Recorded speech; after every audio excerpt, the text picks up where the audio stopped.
जय राधा माधव कुंज बिहारी।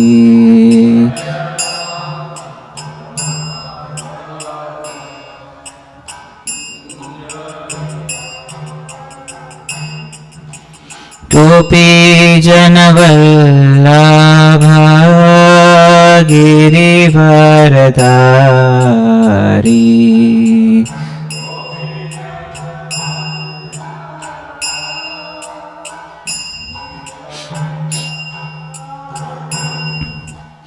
गोपी जनवल्लभ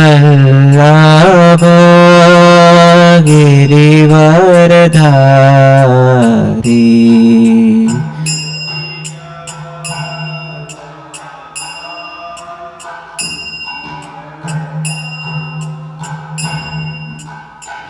यशोदानन्दन ब्रज जनरञ्जन। यशोदानन्दन यशोदानन्दन ब्रज जनरञ्जन। ब्रज जनरञ्जन। यमुना तीरवनचारी। यमुना तीरवनचारी। यमुना तीरवनचारी। यमुना तीरवनचारी। जय राधा माधव कुंज बिहारी। जय राधा माधव कुंज बिहारी। जय राधा माधव कुंज बिहारी। राधा माधव कुंज बिहारी। हरे कृष्णा कृष्णा कृष्णा हरे हरे। हरे राम राम राम हरे हरे। हरे कृष्णा कृष्णा कृष्णा हरे हरे। हरे राम राम राम हरे हरे। हरे कृष्णा कृष्णा कृष्णा हरे हरे। हरे राम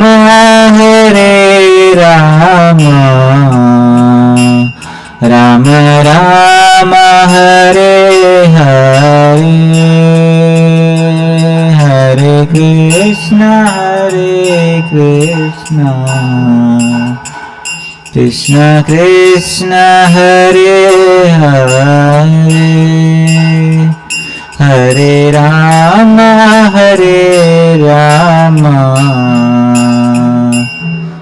राम हरे हरे। हरे कृष्णा कृष्णा कृष्णा हरे हरे। हरे राम राम राम हरे हरे। हरे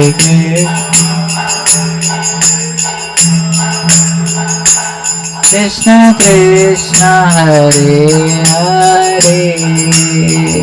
Hare Rama, Hare Rama,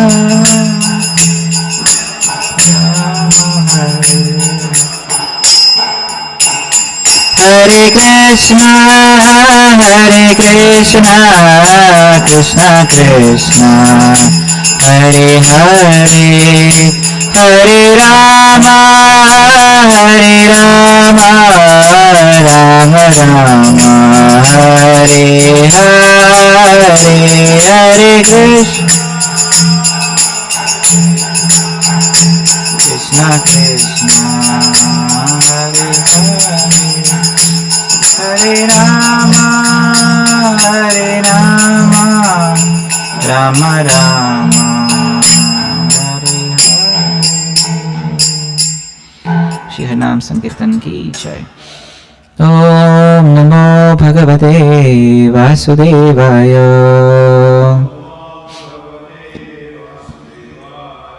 Om Namo Bhagavate Vasudevaya.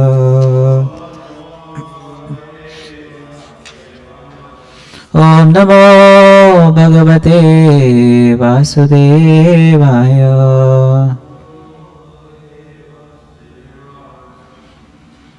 A reading from Srimad Bhagavatam, Canto 11, Chapter 7, chapter entitled Lord Krishna Instructs Uddhava, text number 50 and 51. We will recite text 50. Gunair gunanupadatte yatha kalam vimunchati nateshu yujyate yogi gobhirgava ga iva gopati. Gunair gunanupadatte yatha kalam vimunchati nateshu yuchyate yogi gobhirga iva gopati. Gunair gunanupadatte yatha kalam vimunchati nateshu yuchyate yogi gobhirga iva gopati.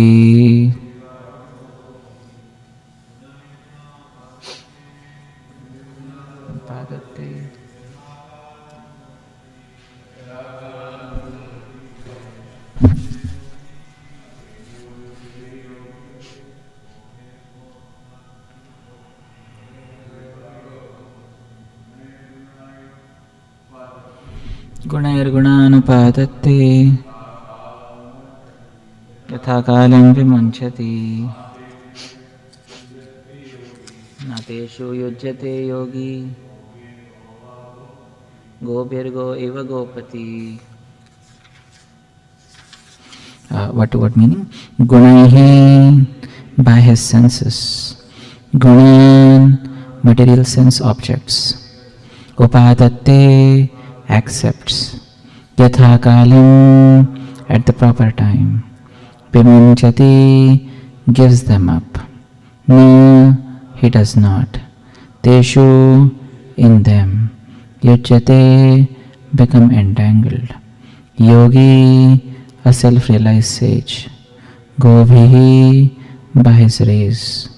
Gaha, bodies of water. Eva, as. Gopatihi, the sun. Translation and purport by the disciples of His Divine Grace A.C. Bhaktivedanta Swami Srila Prabhupada Ki Jai. Translation: just as the sun evaporates large quantities of water by its potent rays and later returns the water to the earth in the form of rain, similarly a saintly person accepts all types of material objects with his material senses, and at the appropriate time, when the proper person has approached him to request them, he returns such material objects. Thus, both in accepting and giving up the objects of the senses, he is not entangled. Purport: a Krishna conscious person never feels any proprietorship over the opulences entrusted to him by Lord Krishna for spreading the Krishna consciousness movement. The devotees of Lord Krishna should not merely accumulate material wealth, but he should distribute the opulences of Lord Krishna in such a way that Krishna consciousness movement spreads unlimitedly. This is a lesson to be learned from the sun. Text number 51 translation. Even when reflected in various objects, the sun is never divided, nor does it merge into its reflection. Only those with dull brains would consider the sun in this way. Similarly, although the soul is reflected through different material bodies, the soul remains undivided and non-material. Purport: the sun is reflected in many objects such as windows, mirrors, shiny metal, oil, water, and so on. Yet the sun remains one and indivisible. Similarly, the eternal spirit soul within the body is reflected through the screen of the material body. Thus the soul appears to be old or young, fat or skinny, happy or sad. The soul may appear to be American, Russian, African, Hindu, or Christian. However, the eternal soul in its natural position is free of any material designation. The word Sthulamativi in this verse indicates those whose intelligence is gross and dull. We have practical experience of a dog urinating on a valuable painting at an outdoor art show. Due to its dull intelligence, the dog could not appreciate the value of the painting. Similarly, unless one takes to Krishna consciousness, one is grossly misusing the invaluable opportunity of human life. Human life is meant for self-realization, and we should not waste time bickering over material designations such as capitalist, communist, American, Russian, and so on. Instead, all people should take to the loving devotional service of God and realize their eternal pure identity. One should understand the sun by observing its direct manifestation and not its distorted reflection on material objects. Similarly, one should consider every living being in terms of his pure spiritual identity beyond the distorted manifestation of material designations. The word Atma in this verse also refers to the Supreme Personality of Godhead. Just as we tend to observe ordinary jiva souls through the reflection of the material body, we tend to observe the personality of Godhead through the distorting screen of our material mind. Thus we imagine God to be impersonal or material or unknowable. When the sky is overcast, sunlight is the highest possible perception of the sun, which is covered by clouds. Similarly, when one's mind is fogged over with mental speculation, one may take the light emanating from the transcendental body of God to be the highest spiritual truth. However, when the mind is spotlessly clear like a cloudless blue sky, one can see the actual form of the personality of Godhead Lord Krishna. Absolute truth cannot be perfectly understood by the covered mind of the conditioned soul. Rather, one must see the Lord through the clear blue sky of pure Krishna consciousness, which is free from fruitive desires and mental speculation. Srila Bhaktivinoda Thakur sings, Jivera Kalyana Sadhanakam Jagate Asiye Madhuranam Avidyati Tapana Rupe Ritagagane Viraje. The holy name of Lord Krishna descends into the darkness of the material world just to benedict the conditioned souls. The holy name of Lord Krishna is just like the sun that rises in the clear sky of the heart of devotees. Such brilliant knowledge cannot be understood by those who are trying, in the name of either piety or atheism, to exploit the material creation of the Lord. One must become a pure devotee of Lord Krishna, and then his knowledge will illuminate everything in all directions. Kasmin Bhagavato Vijñāte Sarvam Evam Vijñātam Bhavanti. Mundaka Upanishad. Om Ajnanatimiraندस्य ज्ञानाञ्जनशलाकया चक्षुरुन्मिलितं येन तस्मै श्रीगुरवे नमः. नमामि विष्णुपादाय कृष्णपृष्ठाय भूतले श्रीमते भक्तिवेदान्त स्वामिनिति नामिने. नमस्ते सारस्वते देवे गौरवाणी प्रचारिणे निर्विशेष शून्यवादी पाश्चात्य देशतारिणे. जय श्री कृष्ण चैतन्य प्रभु नित्यानंद श्री अद्वैत गदाधर शिवासादि गौर भक्तवृंद. हरे कृष्णा कृष्णा कृष्णा हरे हरे, हरे राम राम राम हरे हरे. मुखं करोति वाचालं पङ्गुं लङ्घयते गिरिं यत्कृपातमहं वन्दे श्रीगुरुदीनतारिणं परमानन्दमाधवं श्रीचैतन्येश्वरं. Hare Krishna. So reading from this chapter of Uddhav Gita, where the Advait Brahmana is describing his 24 gurus, and today's guru is the sun. Interestingly, Lord Krishna is also compared sometimes to the sun. He is compared to the moon many a times, because moon, it gives a soothing shelter and it pacifies the mind. Therefore we have Gaura Chandra, Krishna Chandra. This is compared to the moon. Along with the moon, Lord Krishna is also compared to the sun. Krishna Surya Sama, Maya hai andhakar, Jahan Krishna taha nahi Maya ra adhikar. Because the sun has got this very wonderful property of evaporating everything away. It evaporates water and it purifies stool and urine. Dirty things it purifies, evaporates water, and the same water it gives back. That is what is mentioned in this particular verse. So there are two characteristics which are mentioned about the sun here. The first characteristic is, just as the sun evaporates large quantities of water and then returns the water back to the earth, in the same manner a saintly person accepts material objects when needed and gives up material objects when not needed, when the work is done. That is the first thing. Second thing is describing is, the sun is never divided even when it is reflected in various objects. Just as now the sun is coming in, it may be reflected in, let's say, a metal jar. It could be reflected in a pot of water. It could be reflected in a mirror. But the sun is one. In the same manner, it says that the soul is reflected through different material bodies, but the soul is one. The soul remains undivided. It is not that a different soul goes to the different material body. The same soul is there. Dehinosmin yatha dehe kaumaram yavanam jara तथा देहांतर प्राप्तिर धीरस्तुतरम मुयति वासांस जीर्णानि यथा विहाय नवानि गृह्णाति नरोपराणि तथा शरीराणि विहाय जीर्णानि अन्यानि संयाति नवानि देहि. And Srila Prabhupada disciples in the second purport, they are mentioning about how we must, a lot of things are mentioned, but one of the things which is mentioned is how we must understand the rarity of this human form of life and try to perfect this human form of life in this life itself. Prabhupada would say that we need not wait for many lifetimes. We can go back home, back to Godhead in this very lifetime. The way at which Kali Yuga is progressing in today's day and age, we find all over the world so many wars going on. Not only wars, it is so much of unrest, so much of sense gratification. Just imagine what will happen 50 years ahead. And if we think, okay, I will complete, let's say 50% in this life, next 50% in the next life. Anyways, Krishna says, Niha bhikamanashvasti pratyavayana vidyate. I will not get an animal species. I am surely going to get a human species. So why not continue it through lifetimes? But the question arises, why to struggle unnecessarily? Because the very fact that we are engulfed by this material body is meant to give us suffering. It is made in such a way, it is designed in such a way to give us suffering. That is what is human body. And therefore, when we do tapasya in this human body, that tapasya, it not only elongates the lifespan of a living entity, but that tapasya also purifies us and makes us happy.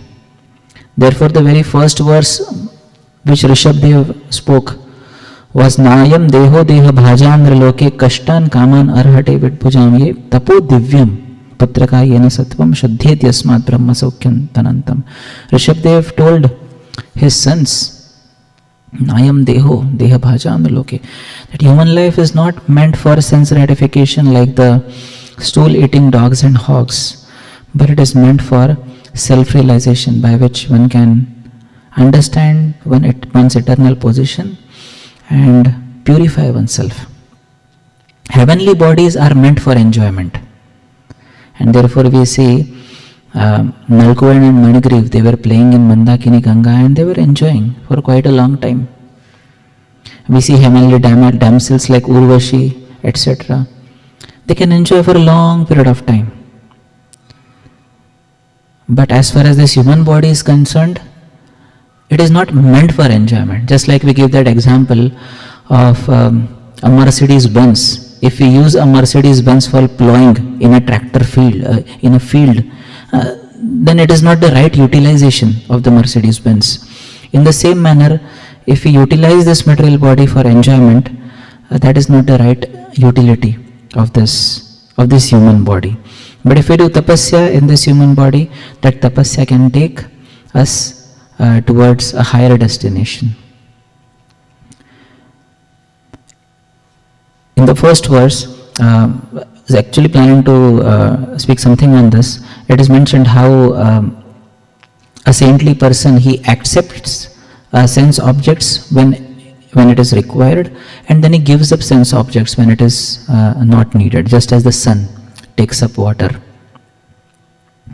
And Srila Prabhupada disciples are mentioning in the purport, small purport but beautiful purport, a Krishna conscious person never feels proprietorship over the opulences entrusted to him by Lord Krishna for spreading the Krishna consciousness movement. The devotee should not merely accumulate material wealth, but should distribute the opulences of Lord Krishna in such a way that the Krishna consciousness movement spreads unlimitedly. So when we are living in this material world, it is natural that we have to use some material objects. Bhakti Vinod Thakur says that we cannot live without sense gratification. Some amount of gratification has to be there for the senses. Now how much has to be there, that is dependent upon how much we can handle without getting affected. Therefore Bhakti Vinod Thakur gives another definition of what is sense gratification. He says that when our senses, they are interacting with the sense objects, and if a particular sense object is registered in our mind as a sense object, then that becomes sense gratification for us. Like for example, this is also an object, but now this object is not registered in my mind as sense gratification, as a sense object, so therefore it may not affect me.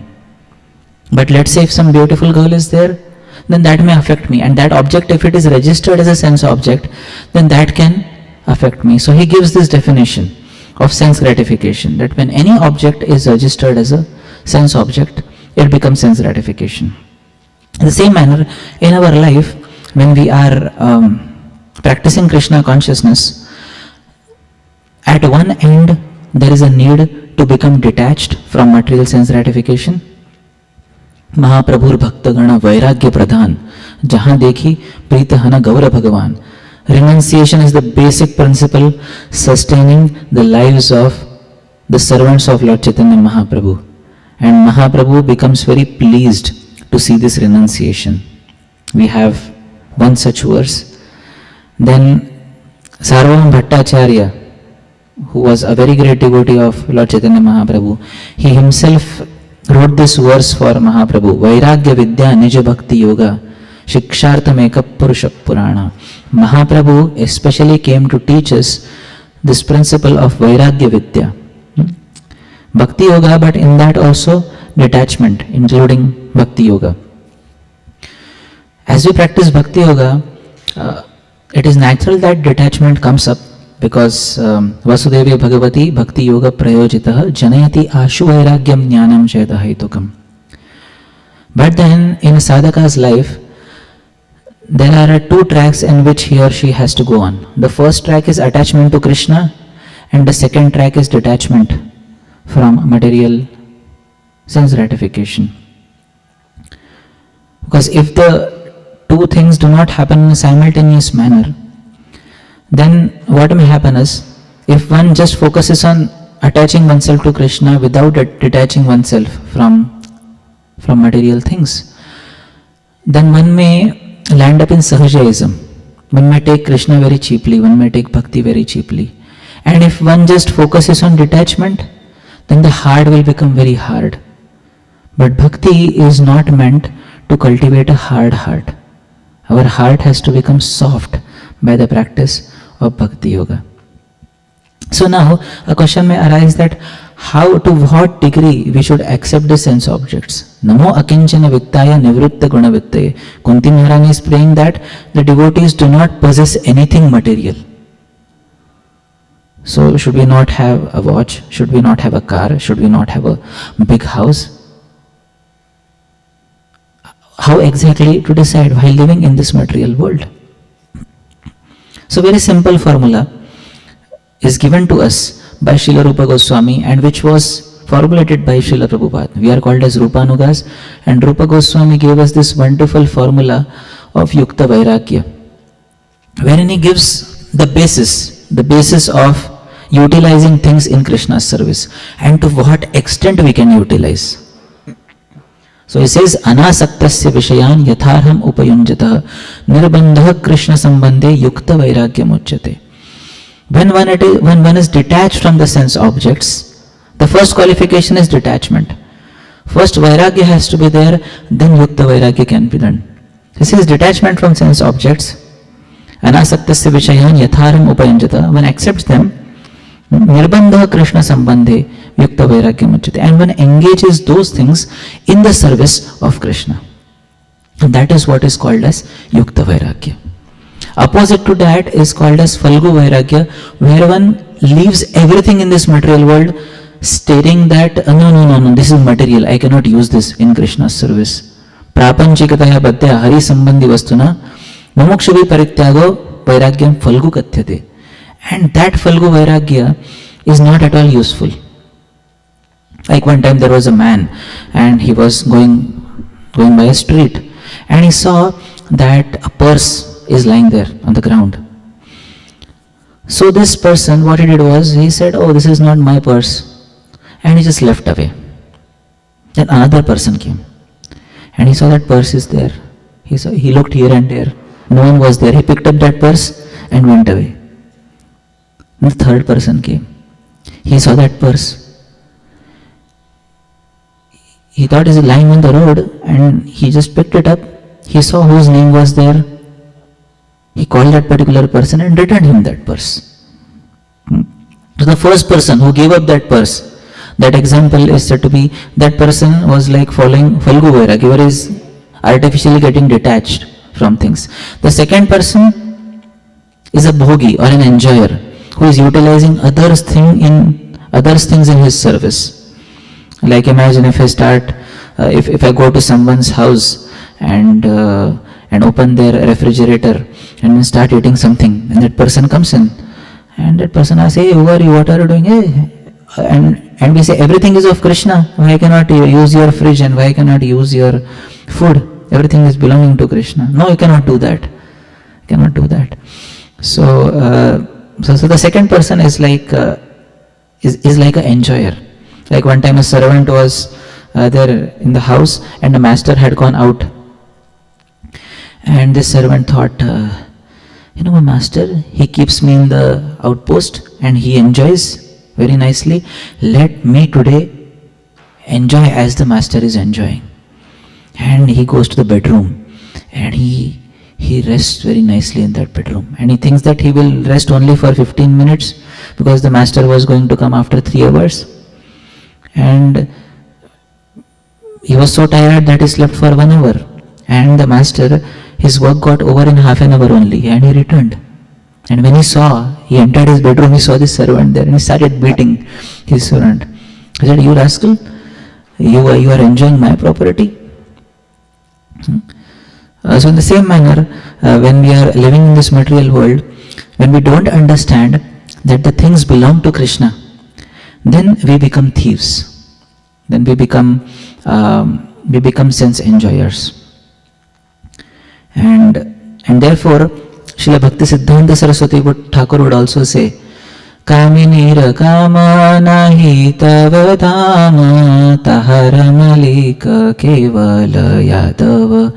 He says the desire to enjoy beautiful woman, he says tahara malika kevala yadav. Only Yadav, only Krishna is the master of all these beautiful damsels. I cannot enjoy them in that manner. So therefore one does not have to be artificially detached, which is called as Falgu Vairagya. One does not have to be an enjoyer or a bhogi, but what one has to do, again coming back to the example of the purse. What that person did, the third person, he just picked up that purse and he saw whom it belongs to and returned to that particular person. In the same manner, one has to utilize things for Krishna's service. Like one time a devotee was mentioning to me that you have a devotee called Chaitanya Charan Prabhu, and he says we should not demonize this world, and we should not fantasize this world also. Demonizing means what? Oh, everything is bad. Fantasizing means, wow, how I can enjoy everything. This is one should utilize the things of this world. So we need to see which all things, like for example, Srila Prabhupada, he was a perfect example of utilizing things in Krishna's service. When Prabhupada came to India after his tour of America, he would show his green card to the life members, and he would show his Bank of America credit card to his life members, showcasing that thing, and they would get impressed by Srila Prabhupada. And that's how he preached to them. Now, not that he was attached to his green card, not that he was attached to his Bank of America credit card, but he wanted to utilize that thing in Krishna's service. Some of the disciples of Srila Prabhupada, some of the god brothers of Srila Prabhupada, they said that, we would never have gone to America because it is not a Punya Bhumi, it is not a pious place, it is a place of sense gratification, and we cannot handle impure people. But Prabhupada did not do that. Because Prabhupada knew the art of utilizing everything in Krishna's service.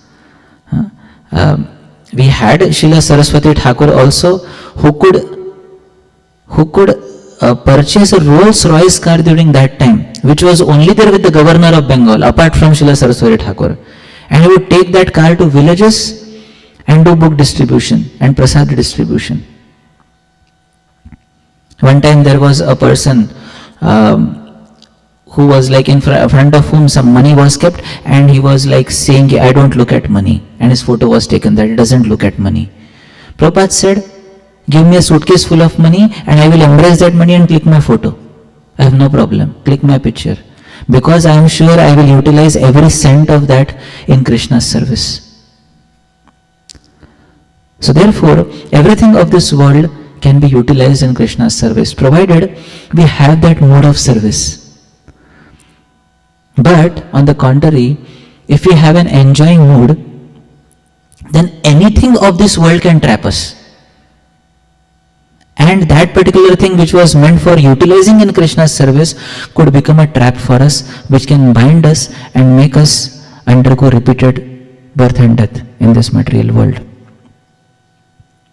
We have the example of Bharat Maharaj in Srimad Bhagavatam, who got attached to as insignificant a thing as a deer. I may think, how can one get attached to a deer? Be like cute puppies, even be like cute dogs.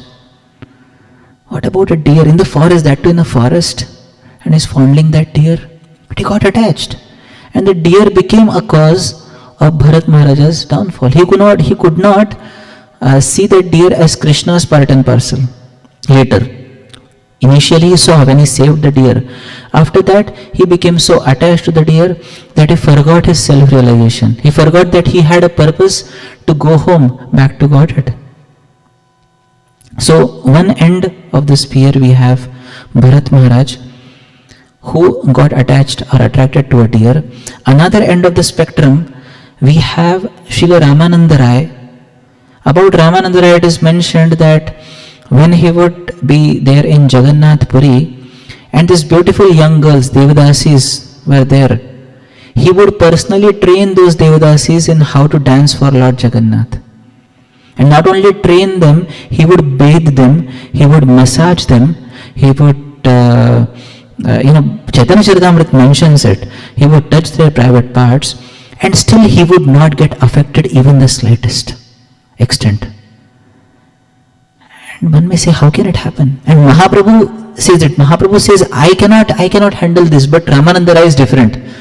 His mind, it is not overcome by any vikara. Because he is totally in the mood of Lalita Devi when he does that. He is completely in the mood of a maid servant when he does that. And therefore Ramananda Rai, even a devotee as qualified as Pradyumna Mishra, when he went to Ramananda Rai, when he understood what Ramananda Rai was doing, Pradyumna Mishra got bewildered. He said, I don't want to hear Krishna Katha from him. And then he went back to Mahaprabhu. He said to Mahaprabhu, what is this? He was busy. And then Chaitanya Mahaprabhu explained to Pradyumna Mishra the glories of Ramananda Rai. And when next day Pradyumna Mishra went to discuss Krishna Katha with Ramananda Rai, he was so overwhelmed with ecstasy because whole day they were discussing Krishna Katha, and Pradyumna Mishra understood what extent of a devotee Ramananda Rai is. Again, on this end of the spectrum, we have Narad Muni, who kept Kayadu in his ashram, where he could engage Kayadu in the service of Lord Krishna. So now we may not be like Bharat Maharaj. Obviously, Bharat Maharaj is a very great devotee, but if we take from the lessons point of view, so we have these two ends of spectrum wherein we have a personality getting attached to a deer. Another end we have a personality not being affected even by dressing and bathing young girls. Now we have to see where exactly we fit in and how exactly we can utilize things, people, circumstances and situations in Krishna's service, keeping ourselves protected. And to the degree we are able to do that, to that degree we will be able to utilize this principle of Yukta Vairagya very nicely in our life. Like another example, if let's say, for example, this mobile is there. Now with the mobile, a lot of good things can be done and a lot of bad things can also be done. We have social media. Now social media can be used to propagate Krishna consciousness far and wide. And the same social media can drag you into the rat race of followers and prestige. Now what exactly to do? Should we engage in social media? Should we not engage in social media? So we can see, we can observe whether we are detached or not detached, first of all. And then we can see how much can we utilize, how much can we handle it. So when we are using some of the material things, it is like using a thorn to remove another thorn. Sense gratification is a thorn. Social media is also a thorn. But we are utilizing this thorn to remove another thorn. But if we are not careful, then what may happen is, instead of removing one thorn, we may be stuck with two thorns in our feet.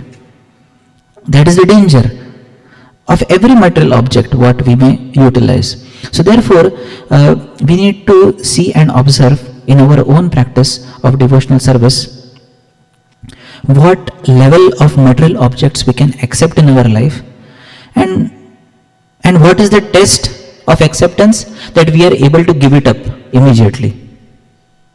At a moment's notice we are able to give them up. That means we were never attached. But if we are not able to give them up, we say no, I cannot live without it. That is what happened with Bharat Maharaj. He could not live without that deer.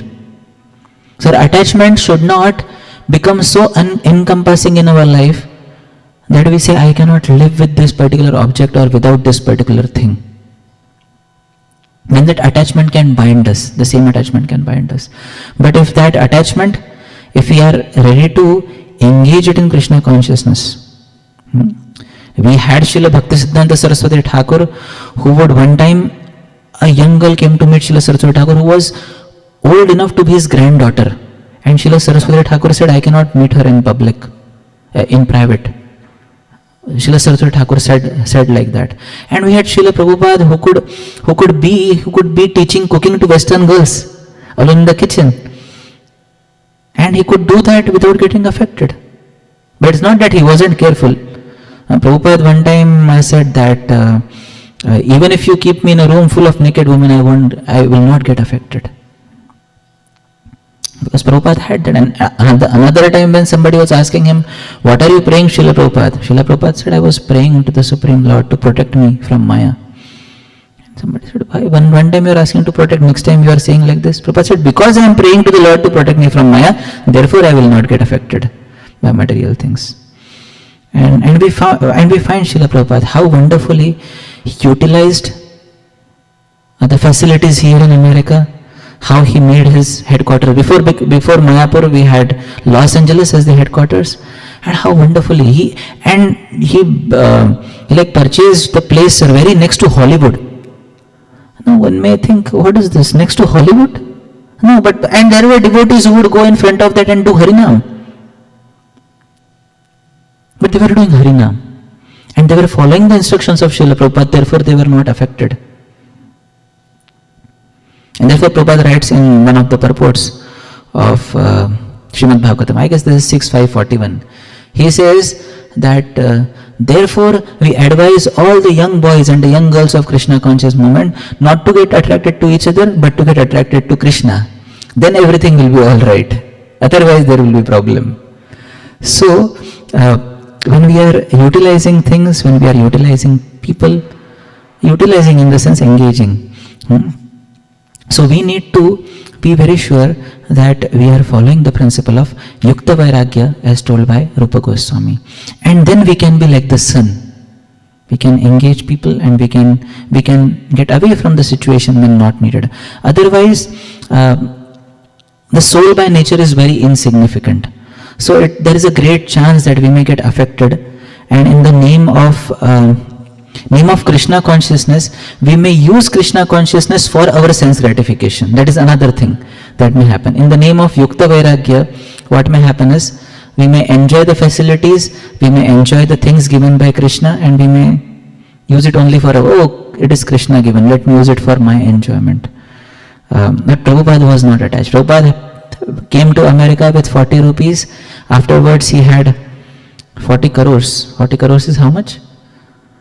4 million? 40 million? 4 billion. Yes, so he had 4 billion worth property. Srila Prabhupada was not affected by any of that. He said, Krishna tested me twice. First by taking everything away from me, and second by giving everything to me. At both times I were not affected.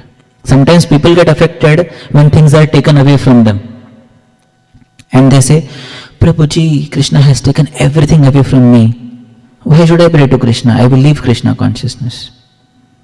And at another instant they may say, oh, Krishna has given so many things to me. Now how I can practice Krishna consciousness? I am in the midst of so many things. So I will not be able to practice Krishna consciousness. They get affected basically. So therefore, a devotee, a sadhaka, he is always alert on the path of spiritual life. And he or she takes care that I utilize this principle of Yukta Vairagya very properly, so that I am also not entangled, but I render very valuable service to the mission of Srila Prabhupada. See, yes, there is no problem in having a big car. We drive devotees in that big car. There is no problem in having a big house. We have a big altar in that house, and that becomes our main thing. And we have devotees and we invite them to our house for prasad. Very good. There is no problem in that. There is no problem in having huge material facilities. There is no problem in having a lot of material things. But the only thing that should not happen is, that should not entangle us in Krishna's service. We have examples of Sridhar Kolavecha, who had nothing. And whatever he had, he used half of it for Mother Ganges, worship of Mother Ganges. On the other end of the spectrum, we have Pundarik Vidyanidhi, who had everything, and who would eat and chew pan, and who had 2 servants fanning him. Even now we don't have, and even very, very few people may have, servants fanning them all the time.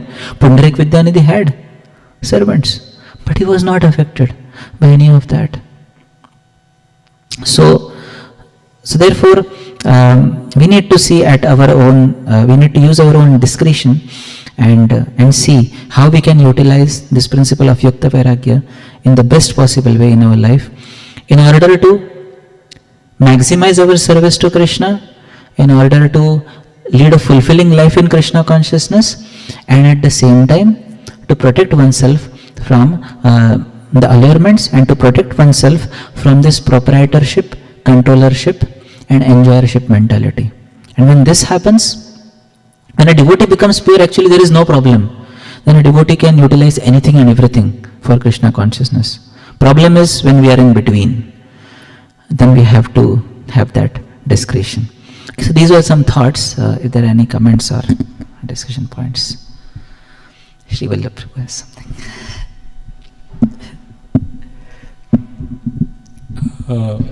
Once I was hearing a lecture of His Holiness Radha Swami Maharaj, and he said that Yukta Vairagya is like a double-edged sword.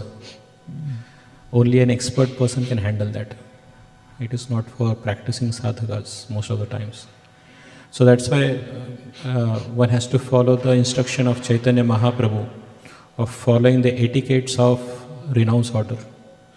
Because people generally judge us not from our intention but from our actions.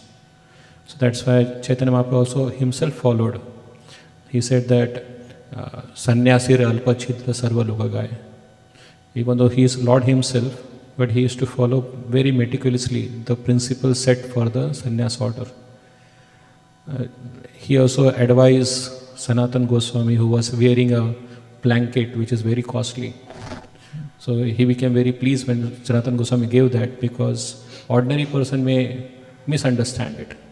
Even though Sanatan Goswami is Parahamsa, he could have certainly use it as a Yukta Vairagya principle also. But so in order to set an example in front of the people, ordinary people, one has to be very careful in using this Yukta Vairagya principle. And thank you for the class. Thank you, Haribol. Yes, this is very important. We need to see how it goes in the people as well, because one small thing, it is said Caesar's wife should be above suspicion, thing like that. So yeah, one small thing and then it may be blown to an disproportionate degree. Yes, I was remembering Srila Prabhupada was in the Calcutta train station, and some man came through and he had a burnt log, and he was attached because he didn't have any money or anything, but Prabhupada said, just see, he doesn't have anything but a burnt piece of wood, and he's taking it on his trip, just out of necessity, And there was another thing, there was this, so American devotees would know this, there was a book, and it was called One Flew Over the Cuckoo's Nest. And it was about a mental institution. It became a movie, but before it was a book. And there was this one guy, and he pretended as if he couldn't hear or speak, but he was just the observer of all the behavior that was going on in the mental institution. And they just thought he was just some dumb, crazy guy, so, but he was the observer of all this behavior. And they were annoyed by him, but he was just, passive and everything. But his conclusion was that everybody is pretty much crazy, Prabhupada uses more or less crazy in the material world, because the atmosphere is surcharged with nescience. And there was that one court case where the judge asked this psychologist about this person that committed a crime, and he was evaluating the situation, and he said, you're condemning this man, but in a bigger picture I see that everybody is more or less crazy. So I don't know if you remember that pastime. Yes. But that's just came to mind over the things you were speaking about. Thank you. Anybody else? Okay, we'll stop here. Anatra Srimad Bhagavad Purana ki jai, Srila Prabhupada ki jai, Samveda Bhakta Vrinda ki jai, Nidai Gaur Prema.